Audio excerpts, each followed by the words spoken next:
तो व्यूअर्स आज आपके सामने बनाएंगे हम दूध वाला दलिया, जो कि बहुत मजे का बनेगा। रेसिपी स्टार्ट करते हैं। ये देखिए व्यूअर्स, मैंने एक साफ सा पैन ले लिया है। मैंने 3 टेबलस्पून जौ का दलिया लिया और उसके अंदर तकरीबन हाफ बाउल मैंने पानी डाला और इसको मैंने पूरी रात के लिए रख छोड़ा। तो अब ये बहुत ज्यादा सॉफ्ट हो चुका है। ये सारा हम इसके अंदर डाल देंगे। इसके अलावा भी व्यूअर्स मैं सिंपल दलिया भी बनाना मैं सिखा चुकी हूँ, बिल्कुल हेल्दी वे में। दलिया को रात को भिगो के रखने के क्या क्या बेनिफिट्स हैं वो मैं आपको पहले वीडियो में बता चुकी हूँ। अब इसके अंदर हम डालेंगे हाफ ग्लास फ्रेश मिल्क।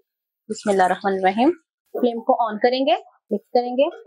दलिया को हम इतनी देर पकाएंगे मीडियम लो आंच पे कि दलिया हमारा अच्छे तरीके से गल जाए। दूध हमारा इतना कम हो जाए कि दलिया हमें नजर आने लग जाए। ये देखिए व्यूअर्स, दूध हमारा कितना कम हो गया है और ये देखिए हमारा पॉरिश भी बहुत अच्छे से गल चुका है। तो अब हम इसके अंदर कुछ चीजें डालेंगे। चीनी मैं डाल रही हूँ 1.5 टेबलस्पून और थोड़े से मेरे पास ये ड्राई फ्रूट्स है वो मैं डाल रही हूँ। आप कोई भी अपनी पसंद के डाल सकते हैं। बस अब हम सिर्फ 1 से 2 मिनट के लिए इसको पकाएंगे ताकि चीनी सी डिजोल्व हो जाए और इसको हम निकाल लें।